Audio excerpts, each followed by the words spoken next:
Welcome to A Year of War and Peace. I'm your host, Brian E. Denton.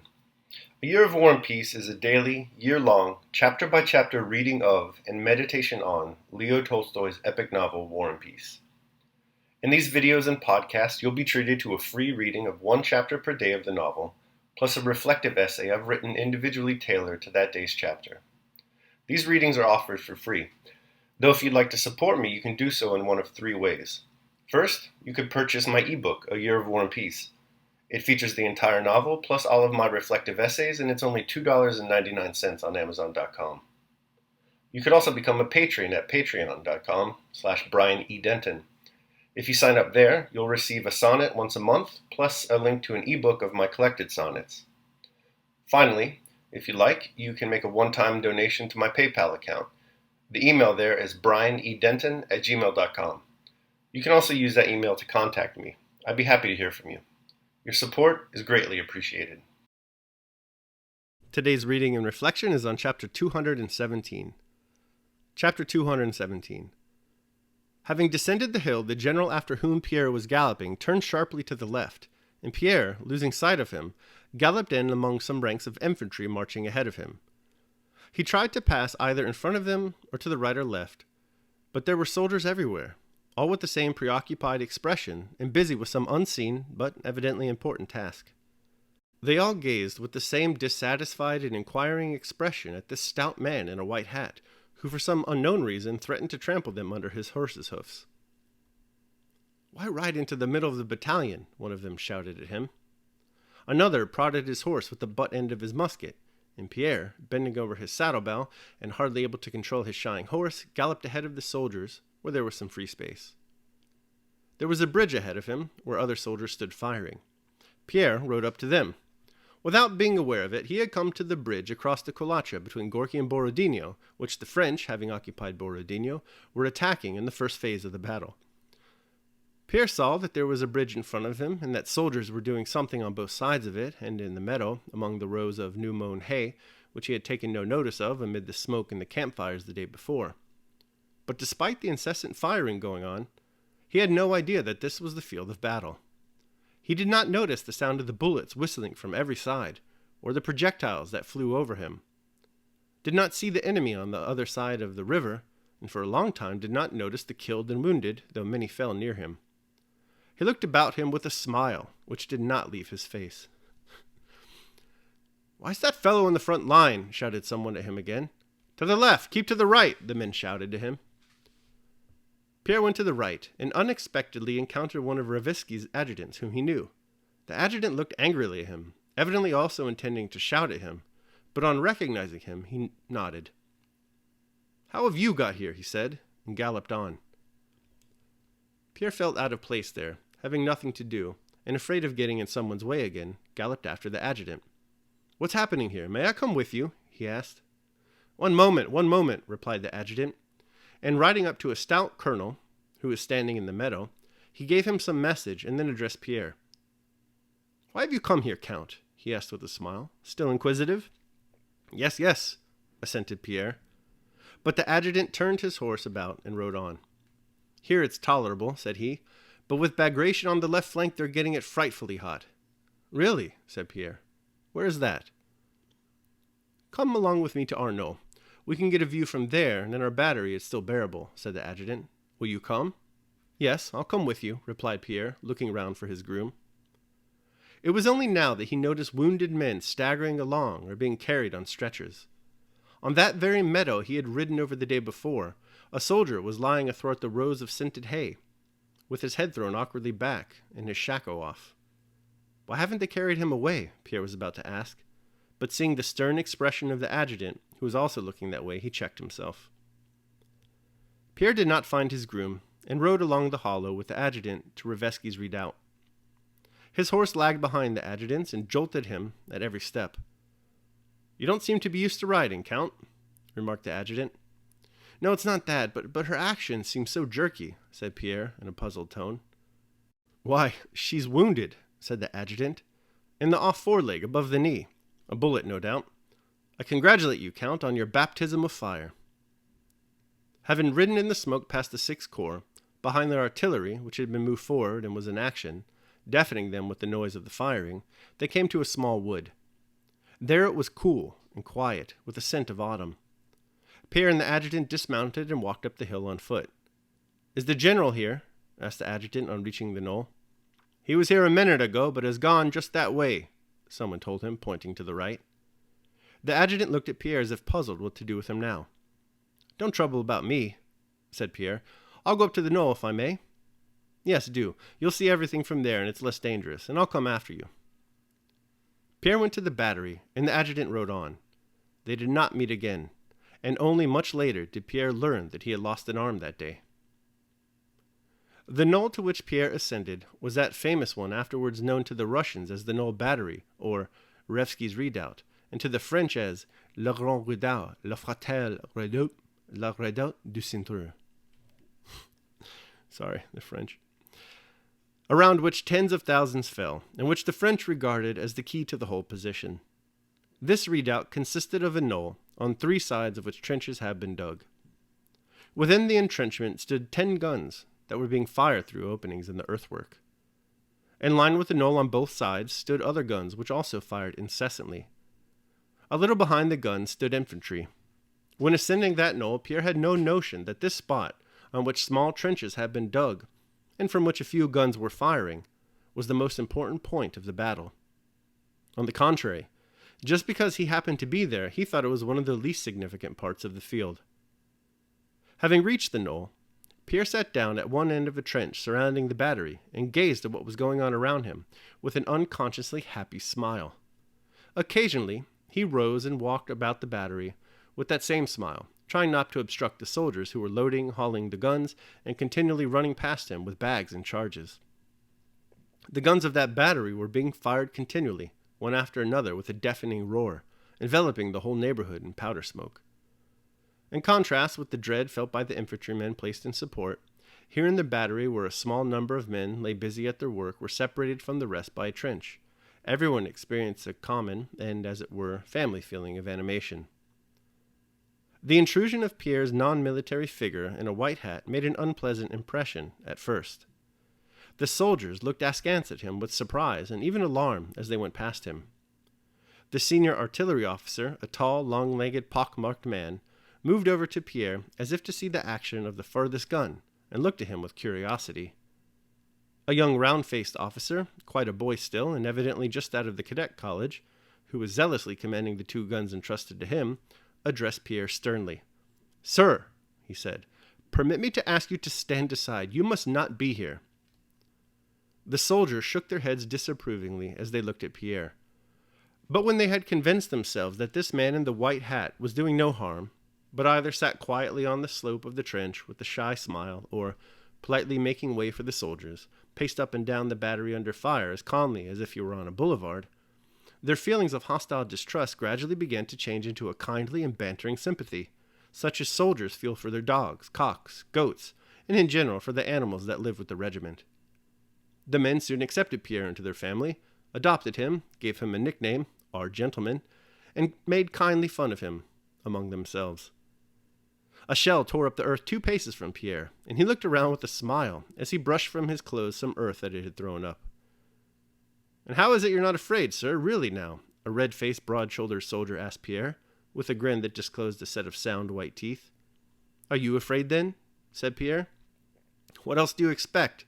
answered the soldier. "She has no mercy, you know. When she comes spluttering down, out go your innards. One can't help being afraid," he said, laughing. Several of the men, with bright, kindly faces, stopped beside Pierre. They seemed not to have expected him to talk like anyone else, and the discovery that he did so delighted them. "It's the business of us soldiers, but in a gentleman it's wonderful. There's a gentleman for you." "To your places!" cried the young officer to the men gathered round Pierre.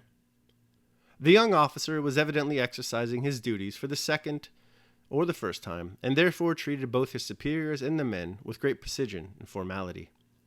The booming cannonade and the fusillade of musketry were growing more intense over the whole field, especially to the left where Bagration's fletches were, but where Pierre was the smoke of the firing made it impossible to distinguish anything. Moreover, his whole attention was engrossed by watching the family circle, separated from all else, formed by the men in the battery.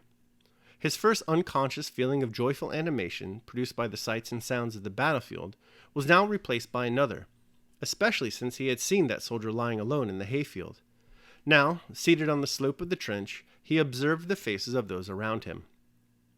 By 10 o'clock, some 20 men had already been carried away from the battery. 2 guns were smashed, and cannonballs fell more and more frequently on the battery, and spent bullets buzzed and whistled around. But the men in the battery seemed not to notice this, and merry voices and jokes were heard on all sides. "A live one!" shouted a man as a whistling shell approached. "Not this way, to the infantry!" added another with loud laughter, seeing the shell fly past and fall into the ranks of the supports.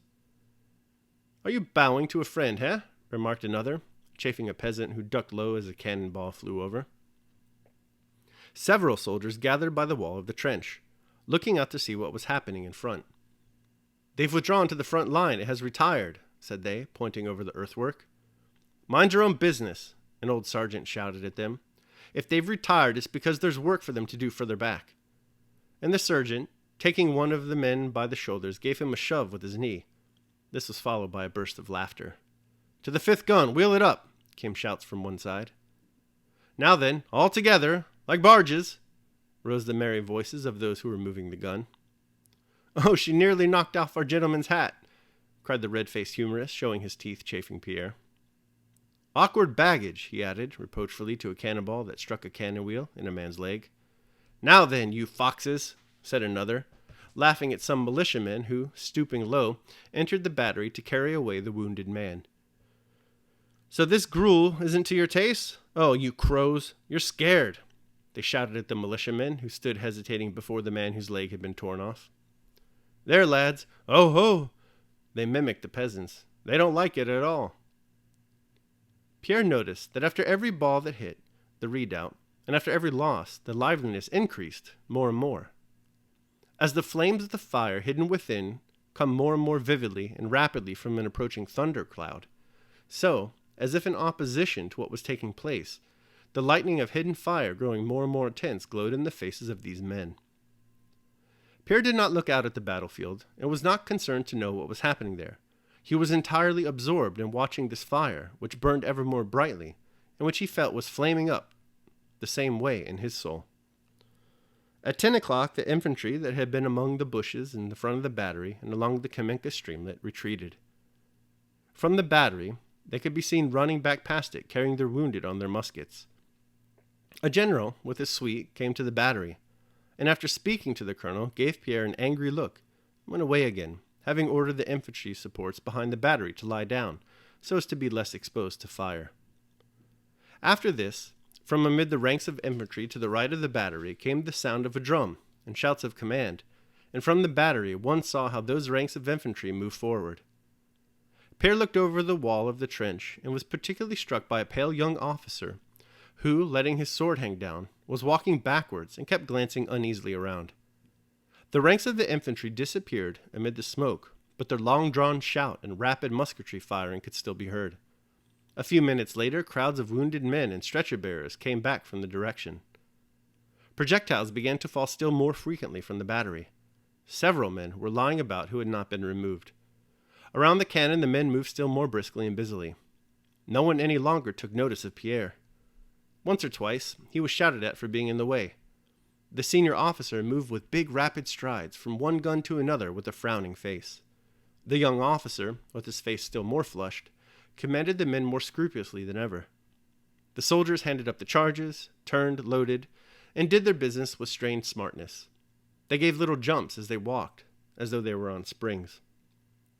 The storm cloud had come upon them, and in every face the fire which Pierre had watched kindle burned up brightly. Pierre was standing beside the commanding officer.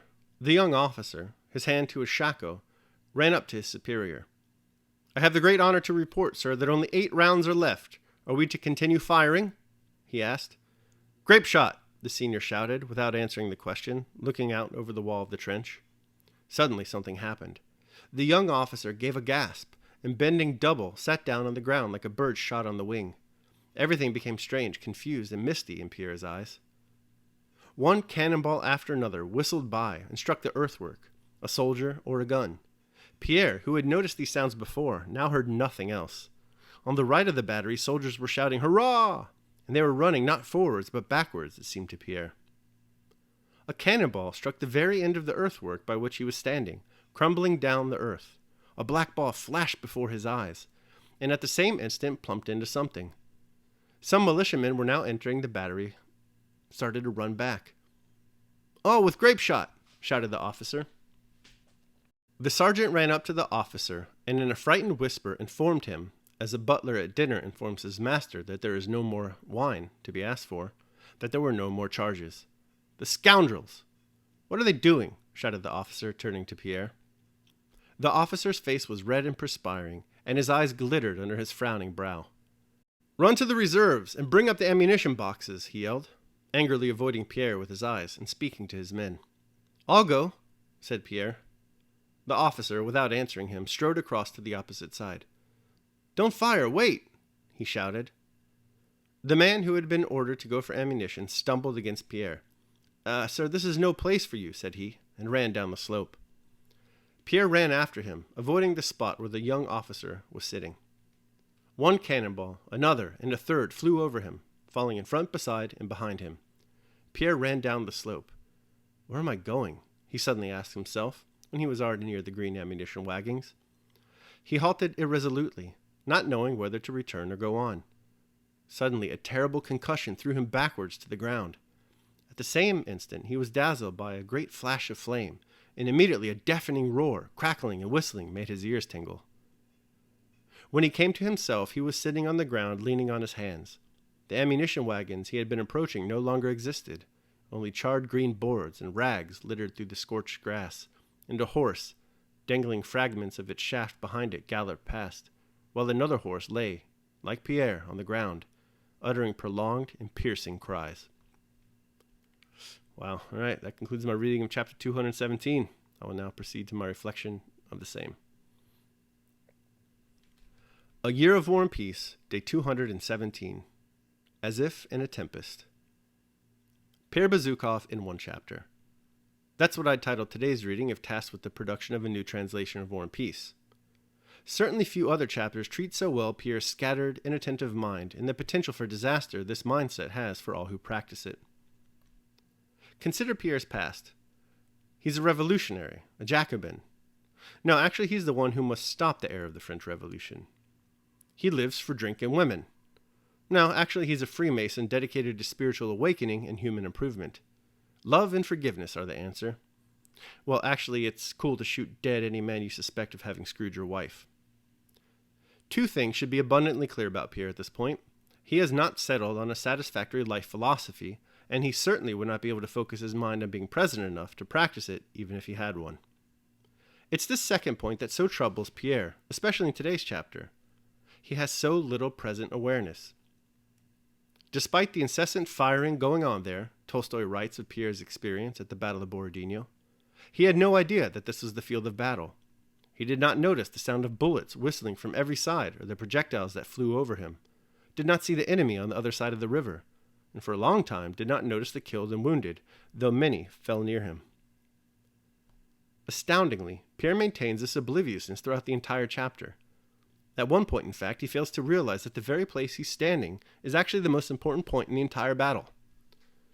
By important, of course, is meant that this is where the cannon fire and grape shot is most intensely focused. I can't help but think that this bloody and bruised chapter is intended to illustrate, on some level at least, the consequences of Pierre's lack of attention to the present. The bullets and the cannon fire represent the dangers of an unfocused life. Indeed, at one point, as Pierre finally realizes that casually strolling through a major battle is perhaps unwise, he decides to flee and asks himself, "Where am I going?" Good question. Where am I going? This, from the very start, has been Pierre's motto. In order to answer that question, he's probably going to need to adopt some new lifestyle practices. His first decision should be to abandon the type of mindless living he displays in this chapter. He should focus more on what he's doing and where he is, because, as Marcus Aurelius writes, the present is the only thing of which a man can be deprived. Daily meditation. He who desires or avoids the things which are not in his power can neither be faithful nor free, but of necessity he must change with them and be tossed about with them as in a tempest. Epictetus, The Discourses. All right, so that concludes my reading of and reflection on chapter 217 of War and Peace. I hope you liked it. Thanks so much for joining me. Remember that if you'd like to support me, you can do so either by purchasing the ebook, A Year of War and Peace, becoming a patron at patreon.com, or making a one-time donation at PayPal. The links to all that are down below in the show notes. Tomorrow, we will be reading and reflecting on chapter 218. I hope you'll join me. Until then, take care of yourselves and others.